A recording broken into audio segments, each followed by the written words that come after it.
Sanity for coming for our media release this morning. From as far back as I can remember, every Easter and Christmas, my parents would always ensure that we went to Shago. Back then, I wasn't the greatest fan of it. I used to wonder why I had to stay away from my friends during the holidays, but it gave me unexpected exposure to farming. Fast forward 27 years later, during the COVID pandemic, with some additional time on my hands, I decided to spend some more time on our family farm, and that is when I met and fell in love with beekeeping. We had a few beehives, but from then till now, I have managed to grow my own beekeeping business to almost 1,000 beehives in 3 counties. I guess Proverbs 22 verse 6 is right. Train up a child in the way he should go, and even when he is old, he will not depart from it.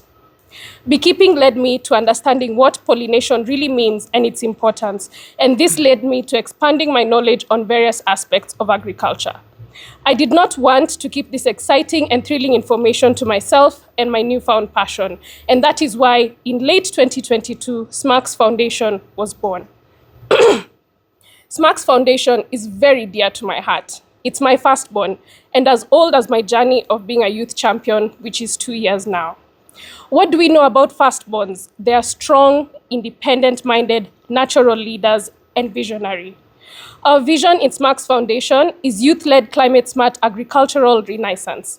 Renaissance because we are leading the revolution and rebirth in the agriculture sector, shifting the age of the African average farmer from 60 to 16. Our mission is to equip young people to lead in climate-smart agriculture through sustainable farming practices, advocacy, and collaboration with nonprofits, private sectors, and governments. How are we doing this? We champion young people to be actively involved in not only the traditional elements of the agricultural value chain, such as production, processing, storage, transportation, and distribution, but also the non-traditional elements, such as content creation, mechanization, digitization, and apiculture. We champion this from policy to action. Sisi, newer to our ground, and let me tell you exactly how. The aim of our first model farm, launched on World Water Day in 2023 at Lodokejek Primary School in Samburu County, was to shift the mindset of young people towards agriculture. There, we are growing more than vegetables. We are nurturing minds. Today, we are so honored to be joined by the head teacher of Lodokejek, Mr. Samuel Lalai Kipiani, and we are so proud of this initiative that we started, because what we have started, they have continued and sustained. They no longer purchase vegetables in that school, but utilize their farm produce and even sell to the community. The 4K Club kids, whom we trained, have fully embraced and loved this initiative, so much so that even during the school holidays, they voluntarily tend to the farm. But Mr. Samuel will tell us the story himself. From Lodokejek Primary to Liter Primary to Kosache Primary, and from Samburu County to Elgeyo Marakwet to Asingishu, we do this not alone, but with the support of partners such as Elgon Kenya, Cape Media, Yara, Syngenta East Africa, Grecon Irrigation Systems, Fine Touch Africa, Continental Seeds, and Swahili Port Hub. Out of this, we have equipped 305 students with modern farming techniques and practical skills to promote food security within their communities. The learnings in our model farms have led us to set up our Center of Excellence in partnership with the Africa Gospel Church. Just a few months ago, together with another youth organization, Kalasik, we launched the flagship Smart Classroom, where the young people can come and practice different aspects of agriculture after theoretical learning in school. From 2025, next year, together with various partners, we will be setting up at our Center of Excellence a full apiary, state-of-the-art modern greenhouses, and vertical urban kitchen gardens. I mean, this is what we are saying when we say we want to make agriculture attractive to young people. To implement our climate mitigation and adaptation strategy, on 1st July 2024, we signed off with the Kenya Forest Service on our adoption of 202.4 hectares of Chepalungu Forest in Bomet County, which we are doing in partnership with the Community Forest Association there. From the launch on 8th October 2024, we began rehabilitating and restoring this forest by planting trees, and will eventually set up beehives as part of an alternative livelihood for that community. For sustainability, in partnership with the Food and Agriculture Organization of the United Nations, we will be establishing tree nurseries in the schools near the forest that will provide the much-needed tree seedlings to accelerate these efforts and train the primary and secondary school students and their teachers on how to manage the tree nurseries and the forest. As our contribution to the 15 billion tree campaign, we are committing to plant 10 million trees by 2032.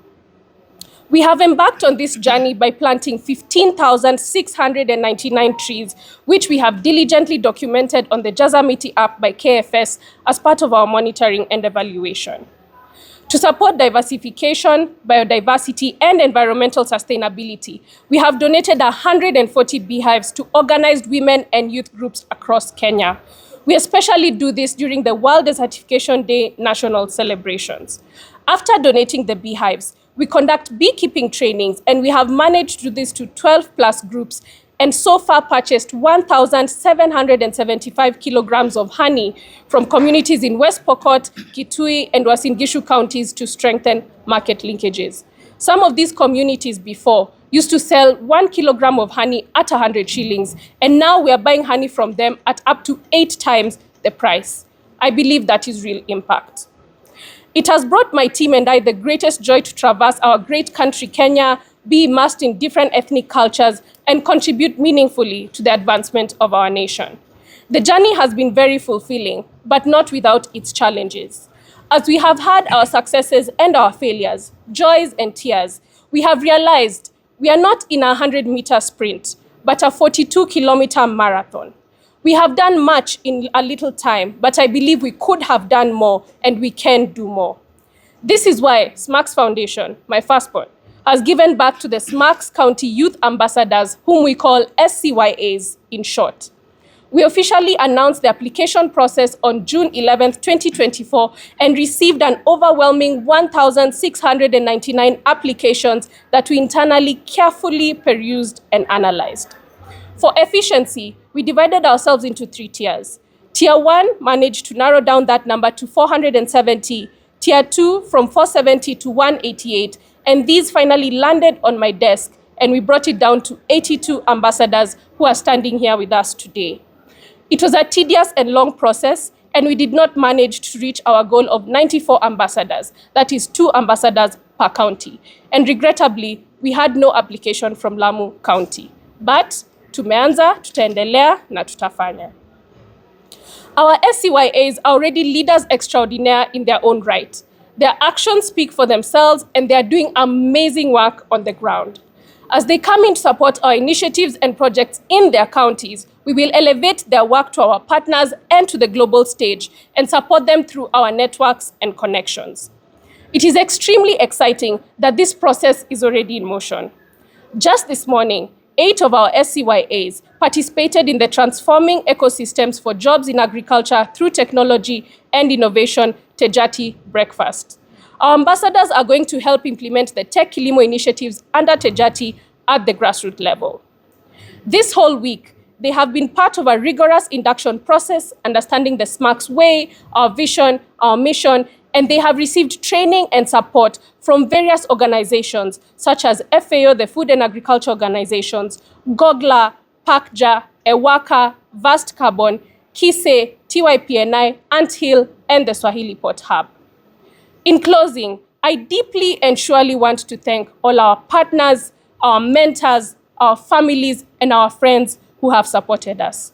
When you're a young woman like me, leading other young people, trying to make a difference, it means a lot when sometimes someone takes even the little time they have to listen to your crazy ideas, give you guidance, support, and wisdom, and entrust you with their children to show them the way forward. But at SMARCS Foundation, we do this not just for ourselves, not just for today, but for the younger people coming behind us. And as our slogan says, we do this for a better future. Thank you. It is now my pleasure to invite some of our partners to speak. We have Mr. Mahmoud Noor, the